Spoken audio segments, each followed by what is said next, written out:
கர்த்தர் பூமியில் உள்ள சகல ஜாதிகளிலும் உன்னை மேன்மையாக வைப்பார். இதை நம்ம கேட்டோன்னே எல்லாருமே கேள்விப்பட்டிருப்பீங்க. அதாவது எல்லா ஜனங்களை பார்க்கலும் ஆண்டவர் என்னைய மேன்மையாக வைப்பார்.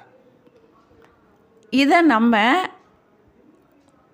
உடனே மனசுக்குள்ளே நம்மளுக்கு சந்தோஷமாக இருக்கும். இந்த வசனத்தை நம்ம பார்த்துட்டோன்னா இது கடவுள் நமக்கு தான் சொல்லியிருக்காரு, நம்மளை மேன்மையாக வைப்பார் அப்படின்னு நம்ம நம்புகிறோம்.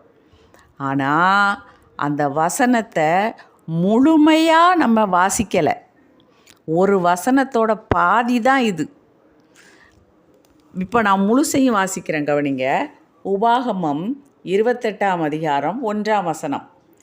இன்று நான் உனக்கு விதிக்கிற உன் தேவனாகிய கர்த்தருடைய கட்டளைகளின் படியெல்லாம் செய்ய நீ கவனமாயிருக்கும்படிக்கு அவர் சத்தத்திற்கு உண்மையாய் செவி கொடுப்பாயானால் உன் தேவனாகிய கர்த்தர் பூமியில் உள்ள சகல ஜாதிகளிலும் உன்னை மேன்மையாக வைப்பார். பார்த்தீங்களா? அதுக்கு முன்னாடி எவ்வளவு கருத்து இருக்குது. அதையெல்லாம் நம்ம செஞ்சால் மட்டும்தான் கடவுள் நம்மளை என்ன செய்வார்? சகல ஜாதிகளிலும் மேன்மையாக வைப்பார். நம்ம நமக்கு தேவையானதை மட்டும், நமக்கு சாதகமானதை மட்டும் பைபிளில் இருந்து எடுத்துக்கிறோம். வசனத்தை முழுமையாக நம்ம பார்த்தோன்னா தான் நம்ம எப்போ நம்மளை அவர் மேன்மையாக வைப்பாருங்கிறத புரிஞ்சுக்கலாம். அவருடைய கட்டளைகளை கை கொள்ளும்படிக்கு அவருடைய சத்தத்துக்கு நம்ம என்ன செய்யணுமா? உண்மையாக செவி கொடுக்கணும். அந்த மாதிரி இருந்தால் மட்டும்தான் நம்மளை மேன்மையாக ஆண்டவர் என்ன செய்வார்? வைப்பார்.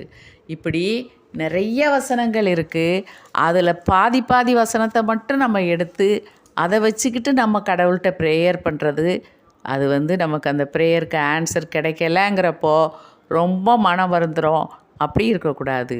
ஒரு வசனத்தை முழுமையாக வாசித்து அதை அப்படியே சிந்தித்து தியானித்து அதன்படி நம்ம நடந்து கடவுளை நோக்கி நம்ம திரும்பும்போது மட்டும்தான் கடவுள் நம்மளுக்கு ஆசீர்வாதங்களை தருவார்.